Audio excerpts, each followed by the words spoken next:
Good morning.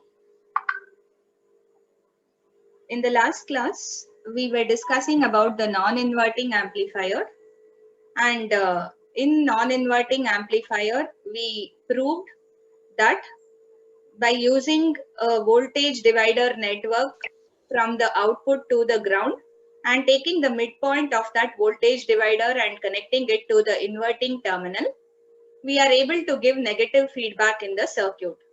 So we are taking a portion of the output signal. And what is that portion? It is the voltage Vf which exists across this resistor R1.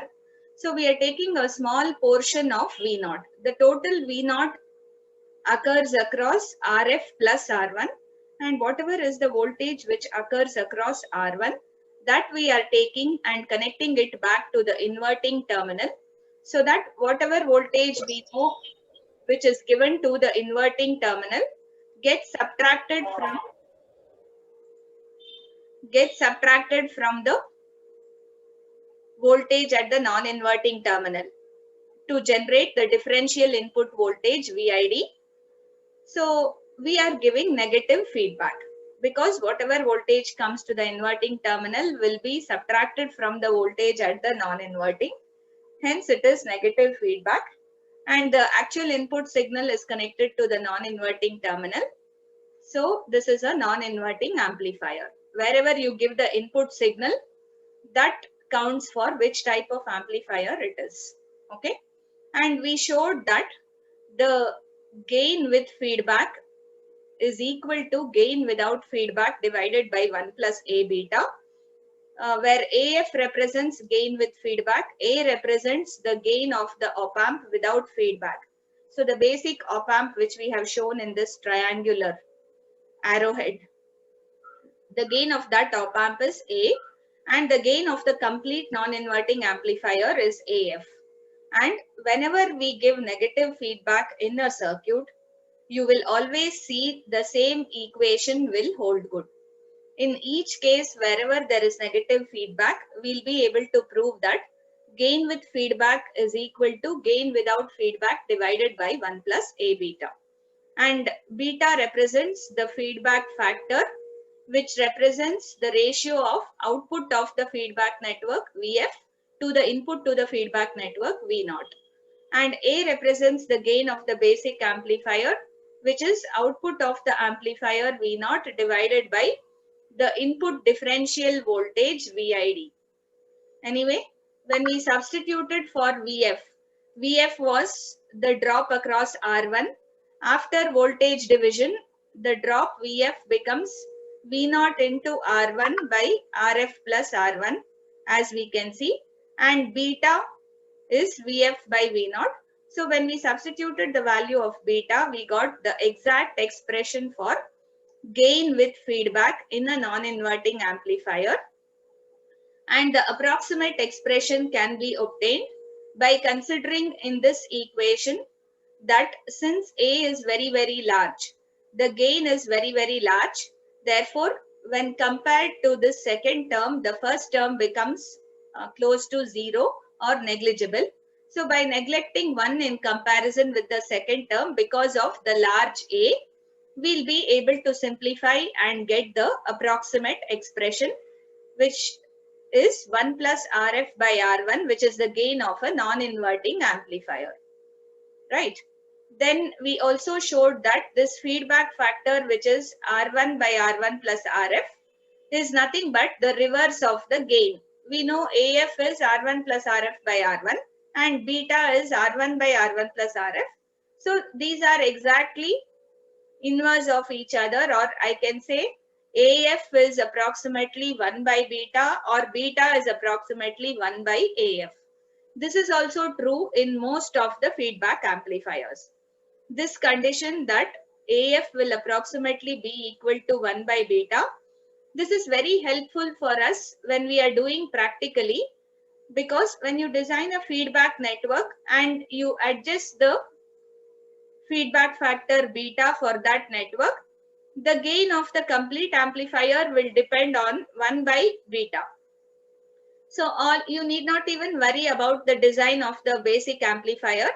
You can simply adjust the design of the feedback network to get the appropriate beta, and you can ensure you'll get the gain of the complete amplifier as 1 by beta. It's a easy job for us actually. And then we spoke about the concept of virtual ground and virtual short. Basically, again, the same reasoning. Because of very large gain in an op-amp, the differential input voltage, which is represented as V1 minus V2 or VID, we know that output voltage in an open loop op-amp is equal to A times VID, where A is the gain and VID is V1 minus V2. And if I have to write VID in terms of V0, it becomes V0 by A. And when A tends to infinity, you can clearly see VID tends to 0. This only means that the differential input voltage is very, very small, approaching 0. Even then you get a sufficient output voltage in an op-amp because of the huge gain. So when I assume this differential input voltage VID is almost 0, V1 minus V2 is 0 means V1 can be considered as equal to V2. And for most of our practical analysis, to simplify the analysis, we will always consider this concept of virtual short. Okay. So this concept of virtual short is normally considered in almost all our amplifier circuits. Op-amp circuits for simpler analysis. Next, the same thing can be applied as virtual ground. Virtual ground means when one of the input terminals of the op-amp is directly connected to ground, the other terminal, though it is connected to resistors and other elements, will appear to have the same potential as the grounded terminal. So if the grounded terminal as usual is at 0 potential, this inverting terminal here will also reach the same potential. Again, the simple reasoning is large gain, VID approaches 0 because VID is V0 by A. And A is infinity means VID will turn out to be 0. If VID is 0, V1 minus V2 is 0 or V1 is equal to V2. So when V2 is 0, V1 will also be at 0 potential. But please remember always, this is not an actual connection. It is only a virtual connection because it appears to get the same potential because of the large gain, but there won't be any connection and no current will flow between the input terminals directly like this. Okay, please remember that. So this is the concept of virtual ground and virtual short. And we use that again to find the expression for AF, the approximate expression. We know that non-inverting amplifier will have overall gain with feedback as 1 plus RF by R1. And then we try to find the expression for input resistance with feedback. This also we completed yesterday. We showed that the input resistance with feedback in a non-inverting amplifier is input resistance of the basic amplifier without feedback into 1 plus A beta. 1 plus A beta represents the desensitivity factor. A beta is the loop gain of the feedback network. A is the gain of the basic amplifier. Beta is the feedback network's transfer function. We don't call it gain, we call it transfer function because it's a factor less than 1 always. So A beta is the loop gain as such. 1 plus A beta is called desensitivity factor. And one thing you can take it to your mind and remember, in feedback, especially in negative feedback, whenever we say something decreases, it will get divided by this factor 1 plus A beta. So we said gain decreases and we showed gain would decrease by the factor what? 1 plus A beta. Gain with feedback is less than gain without feedback by the factor 1 plus A beta. And whenever I say something increases, it will increase get multiplied by the factor 1 plus A beta. So remember this factor. It's easy for you to do the derivation in the exam. So what you need to remember, in a non-inverting amplifier, the simple reason is since we are giving input to the non-inverting terminal, it will help in increasing the input resistance. And anything that increases will be the original input resistance Ri multiplied with the factor 1 plus A beta. Okay. So it will come more closer to an ideal voltage amplifier as needed. Next is the output impedance or the output resistance we have to find. How do we find the output resistance? If you remember, the output resistance is found by removing the load resistor. Whatever load resistor we had here, that RL is removed, first step, and connect a voltage source V or V0, sending a current I0 into the output side of the circuit. So we are following the same procedure which we did in amplifiers everywhere. So we have connected a voltage source V0, sending current I0 into the amplifier. And the last thing is the input signal should be shorted or it should be made zero. So we had V in here. This V in is made zero. V in has been made zero. These are the three conditions which we should ensure whenever we are finding output resistance of the circuit. So now how and where do I define the output resistance? The output resistance is defined immediately after this voltage source, looking into the output terminals of the op-amp. As you can see, this is where we find the output resistance. And since this is output resistance with feedback, we'll call it ROF. Okay. Now in this circuit, we have to apply standard network rules, network theorems, and we should be able to find the value of ROF. As you can see here itself, you can directly define ROF should be the ratio of voltage applied to the network divided by the current going into the network, and this is always found when the input voltage is made zero. So remember, this is the standard definition for output impedance. Let us try to analyze and find that value in this circuit. So as you can see, V0 is connected, I0 is going into the circuit. Let's assume this I0 is divided into two branches, IA and IB. Okay. So this IA flows through this resistance R0 and this dependent voltage source AVID, and we can see that it will get grounded. Whereas this IB flows through RF, then what do I have at this point? From this is the inverting terminal, this is the non-inverting terminal. So from the inverting terminal to ground, you had the resistance R1. And if I see this side, the other side from the same point, I have a resistor Ri, which is the input resistance, and this part is also grounded because Vin is shorted. You see this Vin is shorted. So this end of Ri is also grounded. So can I consider this effective combination here to be R1 and Ri in parallel? And this goes to the inverting terminal of op-amp. It's the same point. See here, R1 is there from this point to ground. And if I see this Ri is also connected from the same point to ground. So in effect, I can say this current IB flows through the series combination of RF with parallel combination of R1 and Ri.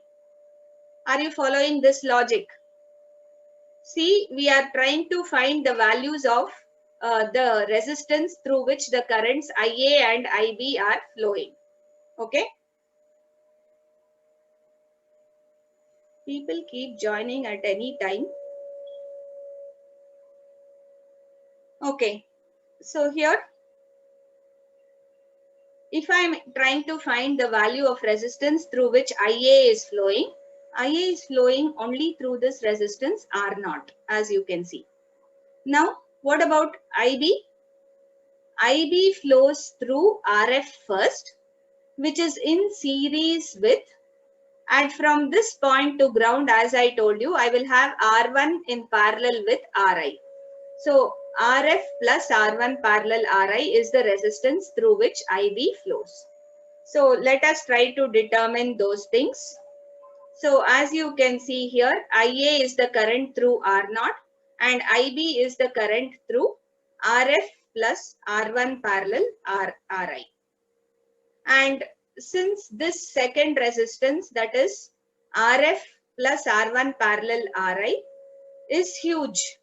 Remember, the feedback resistor is normally large. RF, I should keep it large if I want a higher gain. This RF is the feedback resistor.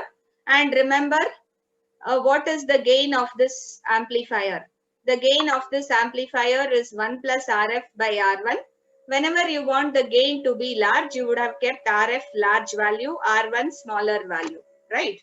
So, if I know RF is large, naturally this resistance RF plus R1 plus RI will be a large value when compared to this resistance R0. So I can clearly put this statement. This R0 is the internal output resistance of the op-amp, which appears in series with the dependent voltage source, which I have inside.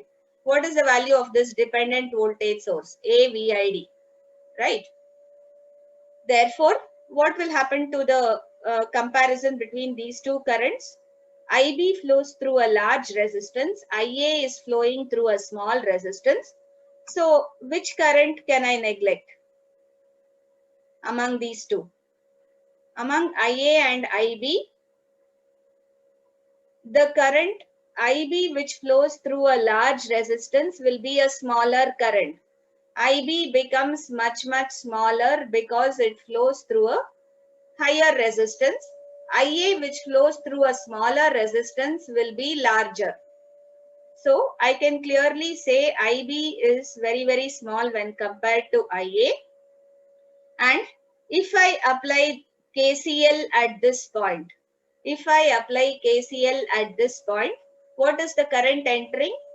I0 is the current which is generated by this V0 entering the circuit. And what are the currents leaving the circuit? IA and IB.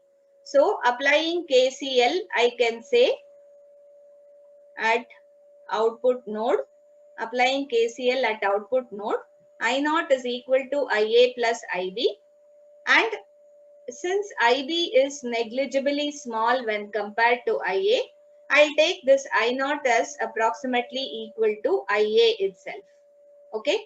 So we can simplify it easily when I consider I0 to be approximately equal to IA itself. And we have already defined this ROF. The output resistance with feedback is the supply voltage V0 divided by the current I0. Now, lastly, to get the expression, we are going to apply KVL around this loop where the current IA flows. So what do I have? I have to consider this loop here. Apply KVL in this loop. Negative to positive V0. We have taken that as positive. And when I move from positive to negative, I'm going to take it as minus. If you want, you consider it the other way around also, no problem. So we have taken minus to plus, this as plus V0, and IA flows through R0 in this direction. This is the direction of IA. So this end voltage will be more positive than this end. Always the direction of current will be from higher potential to lower potential, right? So what is the drop across this resistance? IA into R0. And since we are moving from positive to negative, I'll consider that as minus. See, if you are familiar with the other way around, you can write it like this. Negative to positive, if you want to consider minus. Then positive to negative, you can consider it as plus IA R naught, this one, and again positive to negative plus A VID. This voltage source A times VID, we are coming, this end is positive, this end is negative, is equal to 0. So whether you write it like this or like this, both are correct.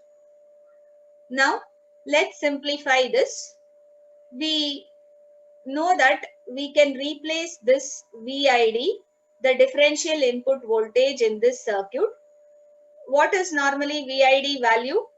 VID value we know is V1 minus V2, and in this case V1 is 0, as you can see, because Vin is shorted. See, this V1 is connected to 0, and what is V2 connected to? The voltage here is Vf, the feedback voltage, drop across R1. So V2 is connected to Vf, as you can see.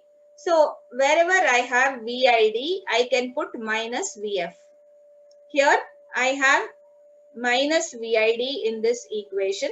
So if I put minus Vf in, this becomes positive.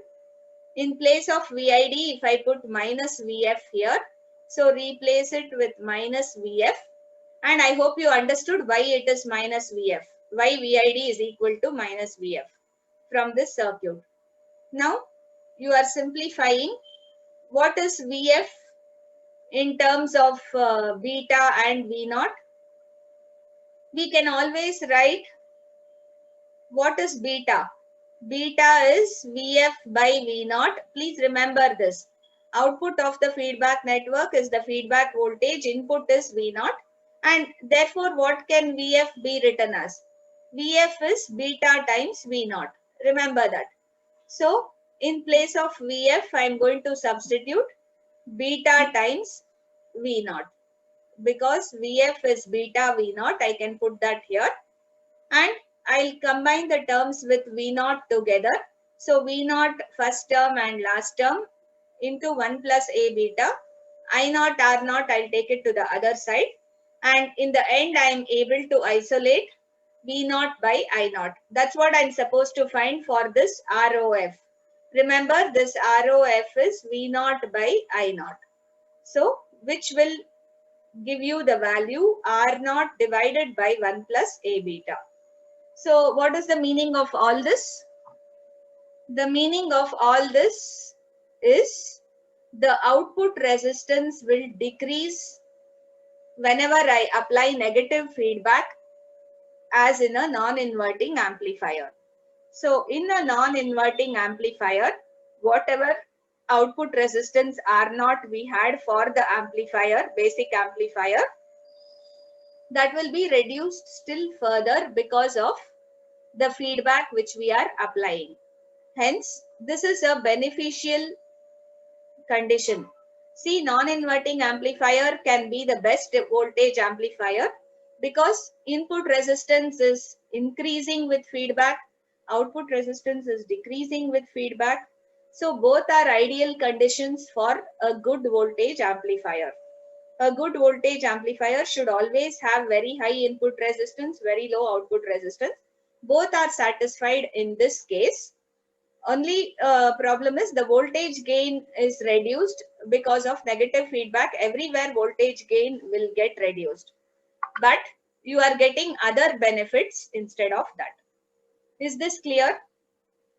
Any doubts with the derivations for the non-inverting amplifier?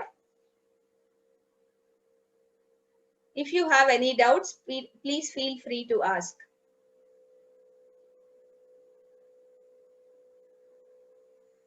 Nothing? At least message no doubts, no?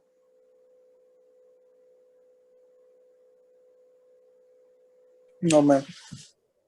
Okay, thank you. Then we'll move on to inverting amplifier.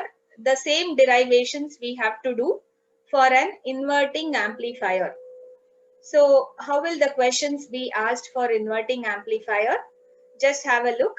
How does negative feedback affect the performance of an inverting amplifier using op-amp? Derive the relevant expressions for gain, input resistance and output resistance. Okay. So whatever we did in non-inverting, similar we'll be doing. Or the same thing can be asked in this way. Explain with a neat diagram and relevant expressions. Op-amp voltage shunt feedback amplifier. So non-inverting amplifier was voltage series feedback amplifier. This is voltage shunt. Can you quickly recapitulate what is voltage shunt? Can somebody quickly tell me what happens in voltage shunt feedback? What type of output signal will be there? See, this is the basic amplifier with transfer function A. This is the feedback network with transfer function B or beta.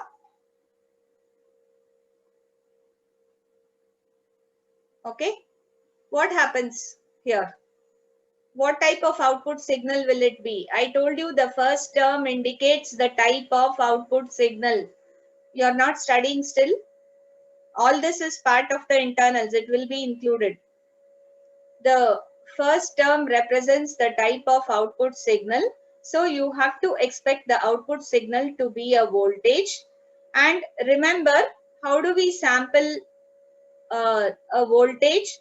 So if the output signal In is series. sample means I have to take in Parallel. you have to sample the voltage in shunt. I have to make a shunt connection here to get the same output voltage as input to the feedback network. Okay. And the second term indicates what type of mixing is done. It clearly tells I have to make a shunt connection on the input side. So input side, I should make a shunt connection. In that case, what type of input signal will be there? What would be the feedback signal whenever there is a shunt connection? Remember, the input side is adding. So adding or subtracting, it should be a current. You should have a current here, and this feedback current will get subtracted from this main current IS. Okay. So this is the circuit or block diagram. This is the block diagram of voltage shunt feedback amplifier. And this kind of configuration will be used in an inverting op-amp amplifier. So let's quickly look at the inverting amplifier and let's try to derive the expressions. So all of you please note, in the inverting amplifier, the input voltage should definitely be given to the inverting terminal. So first thing what you should remember about inverting amplifier, the input voltage will have to be given to the inverting terminal. And here we are not giving it directly, we are giving it through a resistance R1. So Vin is connected through a resistance R1 to the inverting terminal, and feedback should compulsorily come to the inverting terminal only because it is negative feedback. Remember, we have to give negative feedback means we have to bring a portion of the output voltage back to the inverting terminal always. So here we are trying to bring a portion of the output voltage through this feedback resistor R1 again to the inverting terminal for negative feedback. And the non-inverting terminal is of no use to us. It is grounded here. Okay. Output is measured at pin 6. You can connect a load resistor here. And I think you will remember inverting terminal is pin 2, non-inverting is pin 3.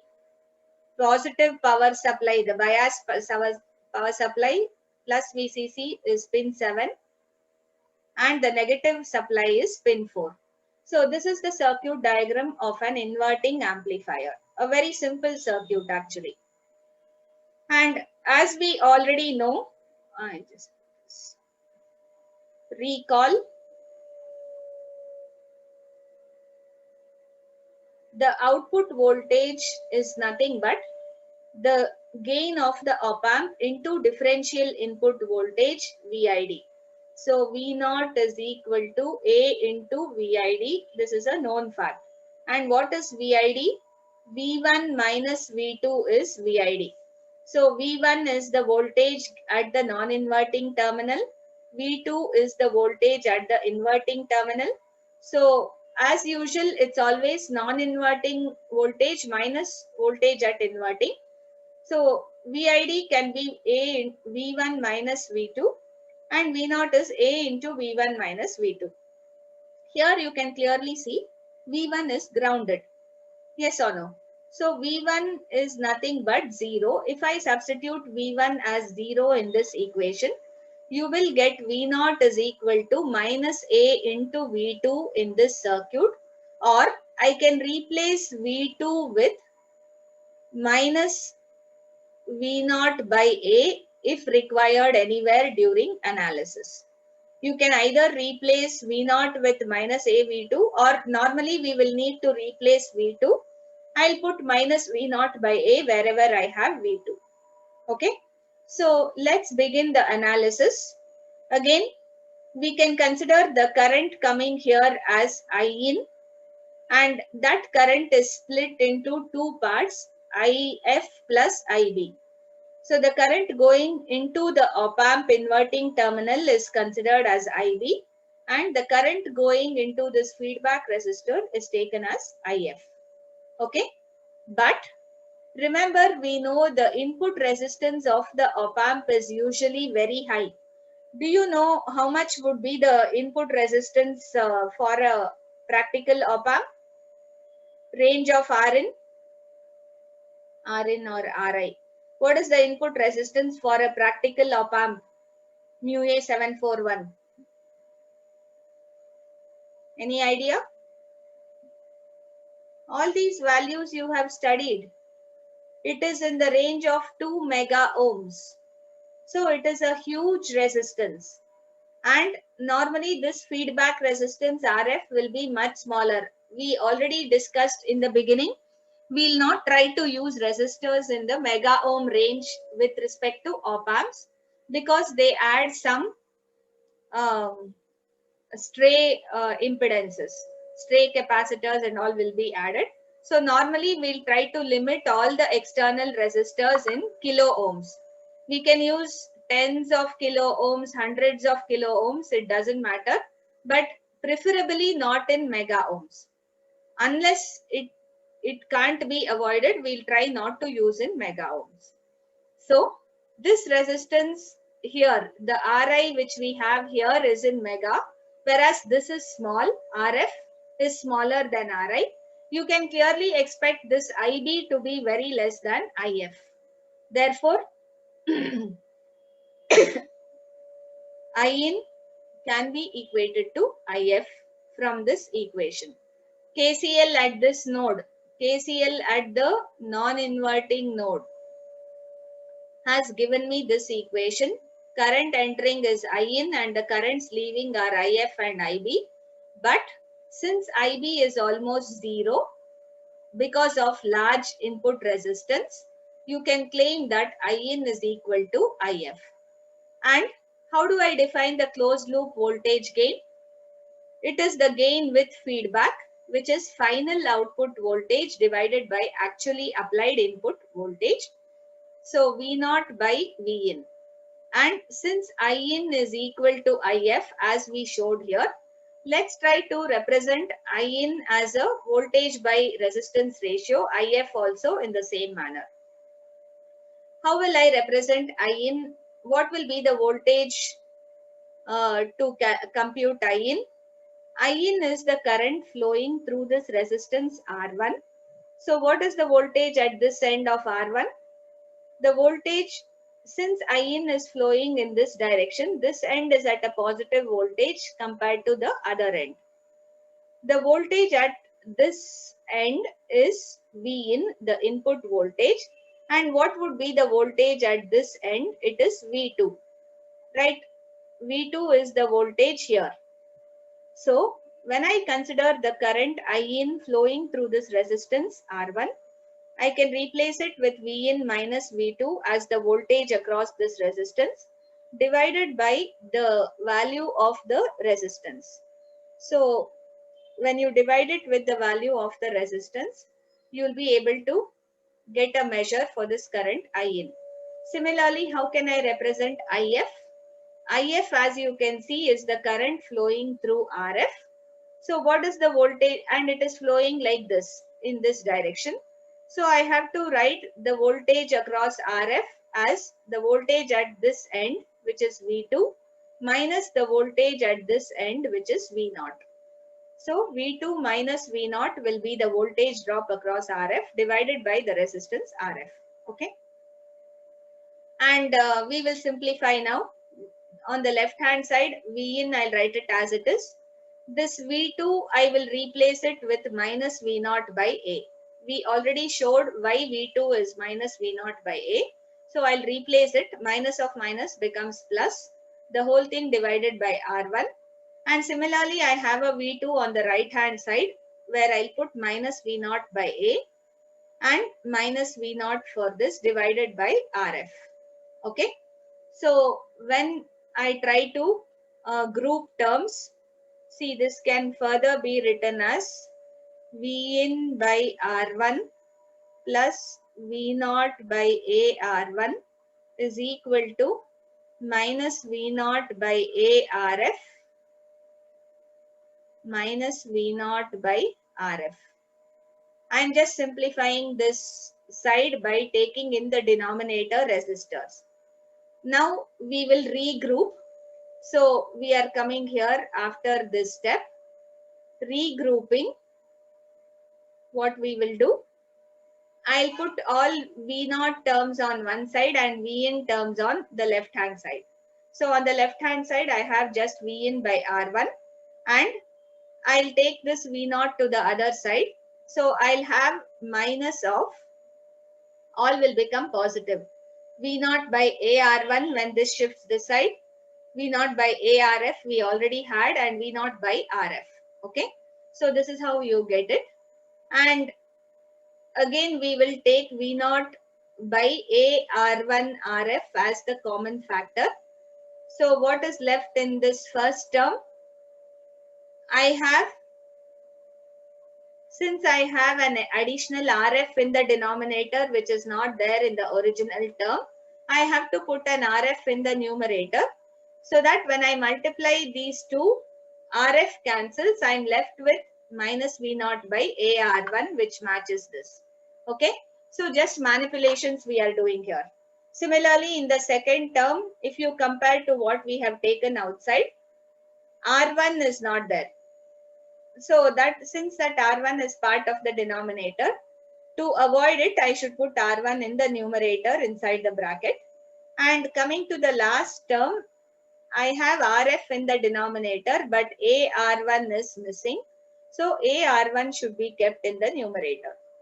Now, if I rewrite this to represent the voltage gain with feedback, this becomes V0 by Vin. As we have already defined, the voltage gain with feedback is V0 by Vin, which is equal to minus ARF divided by AR1 plus R1 plus RF. Correct? So this will be the voltage gain with feedback. See, this R1 cancels out. You can cancel out R1 on both sides. That's why I have only minus ARF in the numerator. This is the exact expression for voltage gain of an inverting amplifier. Okay. So the voltage gain of an inverting amplifier can be obtained as minus ARF by AR1 plus R1 plus RF. We can. So if I want to get the approximate expression like how we do before, we always have to consider the same condition that A is very, very large.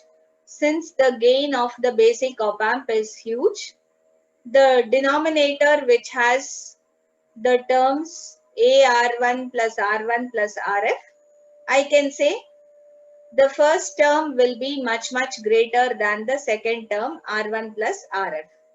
So what will I get? I'll say AR1 is much, much greater than the sum of just the resistors R1 plus RF. Here it is resistance multiplied with a huge gain. So when I consider that, I can neglect the second term to 0. So what will I get the expression for AF? A cancels the numerator and denominator. You'll get the expression for AF as minus RF by R1. So the expression is given as minus RF by R1, which is the gain in an inverting amplifier. And you can clearly see that negative sign indicates that there is a 180-degree phase shift between the input and output signals in this circuit. Whereas in non-inverting, we had positive value. The value was 1 plus RF by R1, which was positive. Here it is minus RF by R1, which is negative, indicating a phase shift between input and output. The alternate way to derive using the concept of virtual ground. So alternate derivation. This is the one which you normally used to do in your basic electronics. So since the input current going into this op amp, IB is assumed to be 0. So since IB is 0, we can consider what? The concept of virtual ground. If V1 is 0, V2 is equal to V1, which is also 0, from the principle of virtual ground. Remember, one terminal of the op amp, one input terminal is directly grounded. The other input terminal will also come to 0 potential for the simple reason that the op amp gain is very high and therefore the differential input voltage will approach 0. Then I can consider V1 equal to V2. Okay. Now, what will happen to the equation which we had here? Equation for I in becomes what? I in is nothing but V in minus V2 by R1. Yes or no? Here. The voltage here is V in, the voltage here is V2. So V in minus V2 by R1 is I in, and I can write this as just V in by R1 because V2 is 0 from the principle of virtual ground. Similarly, what is IF? IF is V2 minus V0 by RF. This is V2, which is 0. So what will I get? Minus V0 by RF. You have to equate both. We know In is equal to what? IF. We stated the same equation in the previous case. Since In is equal to IF, when I apply KCL at this node, I can directly write the representation Vin by R1 is equal to minus V0 by RF, and you will directly get the approximate expression for voltage gain with feedback in a inverting amplifier. Okay. So as simple as this. Now let's try to find the input impedance and the output impedance of this circuit.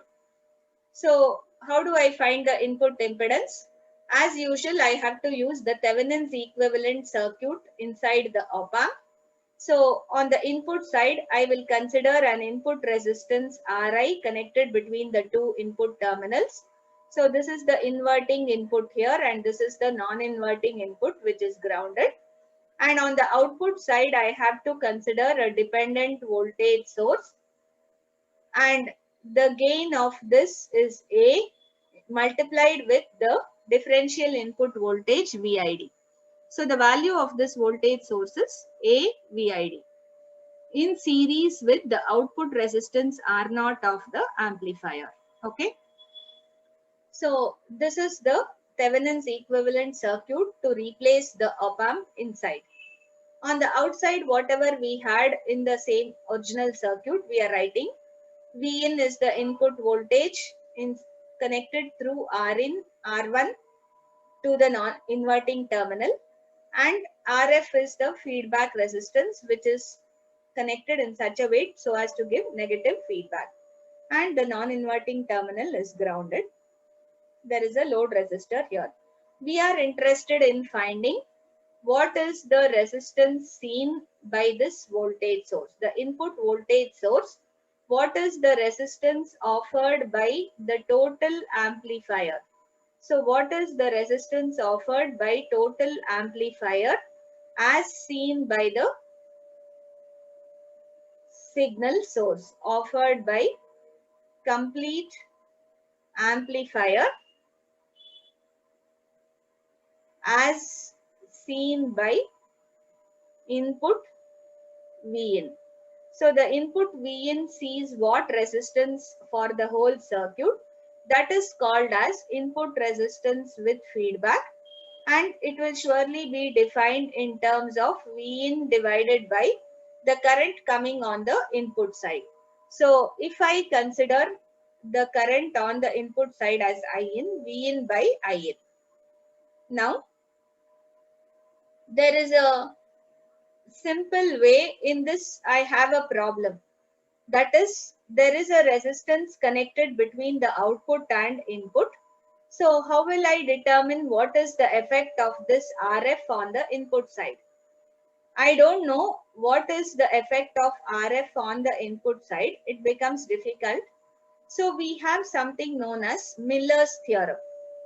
So this Miller's theorem is a very useful theorem which will split an impedance connected between input and output into two equivalent impedances, one in parallel with the input, the other in parallel with the output.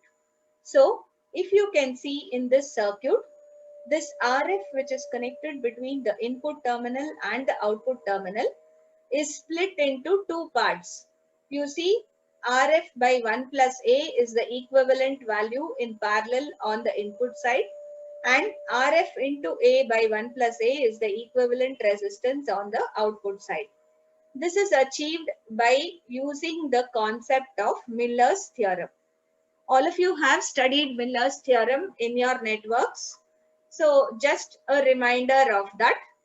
The statement of Miller's theorem tells you that if you have an impedance Z, we have an impedance Z in the feedback path of a circuit or connected between input and output of a circuit.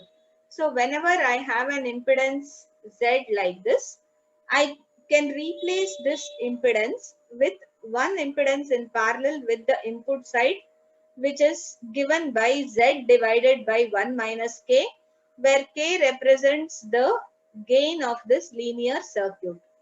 K is the transfer function of this linear circuit. So the equivalent Z on the input side will be Z by 1 minus K of value, and the equivalent impedance on the output side will take the value Z into K by 1 minus K or K minus 1. So what will this will turn out to be, if A is the, instead of K here, A is the gain of the basic amplifier, and RF was in this feedback path of the basic amplifier. So I'll take out RF and divide it with, see, since A is negative, since we are giving input to the inverting terminal, I can consider the gain is negative.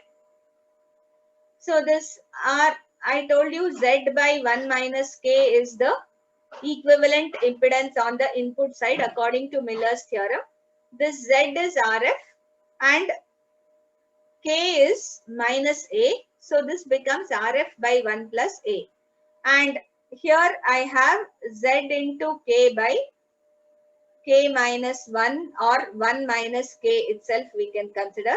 So Z here is RF, K is A divided by 1 minus of minus A. So again I'll have RF into A divided by 1 plus A. Okay.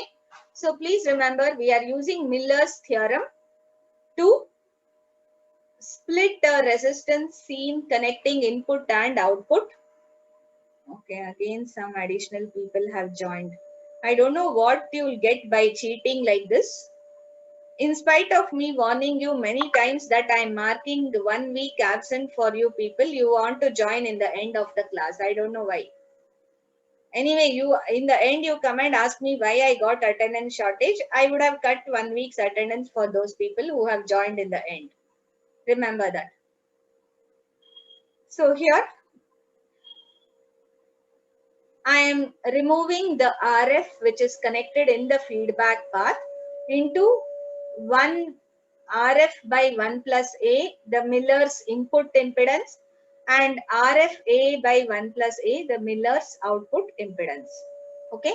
So this, once it is done, it's easy for us to find what is the input resistance with feedback on this circuit, because otherwise to find what would be the effect of RF on the input impedance will be difficult. I have to make this split up. So now from this equivalent circuit, the input impedance is very simple. You can clearly see the resistance as seen from here to here in the side, input side. I have R1 in series with the parallel combination of this input resistance Ri and Rf by 1 plus A. You see this Ri and Rf by 1 plus A are in parallel and they appear in series with R1 when I have to compute the resistance between these terminals. Okay. So it's very clear. So R1 plus Ri parallel Rf by 1 plus A. And if you consider this is the exact expression, if I want to approximate, I can easily use the rule that Ri in parallel with Rf by 1 plus A is very small when compared to R1. Since though Ri is huge, Rf by 1 plus A will be very, very small. A is also large. Okay. So always the parallel combination of two resistors will be equivalent to the smallest value. This is smallest value. Hence, I can say RIF is approximately equal to just this resistance R1. So when you compare this with the non-inverting amplifier, what do you feel? In non-inverting amplifier, we got input resistance with feedback as input resistance without feedback into the factor 1 plus A beta. Whereas here, we are getting the input resistance with feedback to be very small, which is equal to the external resistance R1 what you connect in the circuit. Okay. So what do you think will happen? Usually here input impedance will be lesser than that of non-inverting amplifier. Coming to the output impedance, very quickly we'll finish off this. So we would have finished this portion. In the inverting amplifier, I have drawn the circuit. As usual, you remember while finding output impedance, RL is removed. Remove RL. Connect voltage source V0 sending current I0 into the output side of the circuit and make Vin 0. So Vin is made 0. The rest of the connections are as before. And remember, this is the inverting input terminal. This is the non-inverting. The non-inverting is connected to ground. Okay, Vin is here in the inverting terminal, not here. In the inverting terminal is shown down here. To the inverting terminal, we have connected the resistor R1 and then Vin, and this Vin is shorted. And RF is the feedback resistance. So what are you supposed to find? You are supposed to find the resistance here, ROF, as seen by this signal source V0. What is the resistance ROF? ROF will be, as usual, V0 by I0.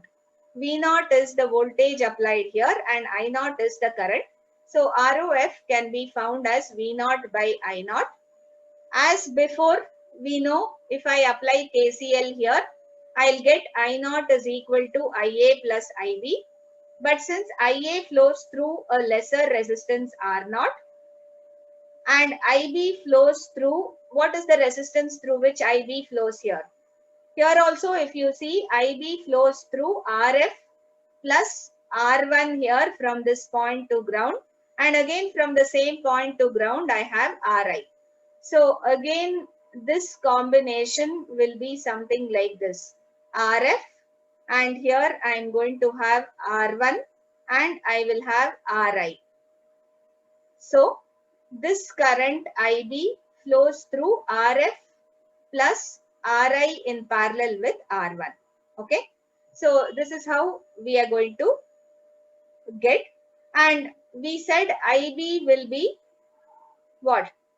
A lesser current when compared to IA. So in this KVL equation, I0 is equal to IA plus IB. We are going to neglect IB because this is a smaller current. So I'll take I0 is equal to IA. Now you apply KVL to the output loop. Like before, we apply KVL here. V0 from here to here, same equation, everything remains the same. Plus IA R0, IA R0 or I0 R0, anything you can take. IA and I0 are the same.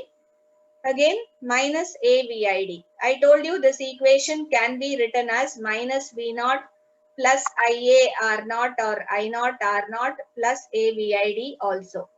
Both are one and the same. However you write, you will reduce to the same. Next, what is the simplification? I should take this VID is nothing but VF. You see the voltage VF which appears across R1 would be the differential input voltage VID, because VID is V1 minus V2 and V1 is 0 as you can see, and V2 is VF. This V2 is the feedback voltage which appears here from the output side. So all of you drop in your USNs. This completes the derivation. I just have to separate V0 by I0. I'm going to get ROF as R0 divided by 1 plus A beta. So what are you seeing here? In an inverting amplifier, the output resistance with feedback again decreases to output resistance without feedback divided by the factor 1 plus A beta. Right? The same thing happened in non-inverting also. So there is no much difference between derivation for output impedance of inverting and non-inverting. Both are decreasing because of negative feedback being applied. Whereas in non-inverting amplifier, the input impedance increases. Here the input impedance is limited by this resistance R1. So it can't increase much. RIF will be equal to R1 here. So please remember this. We'll continue on Monday's class. All of you can leave.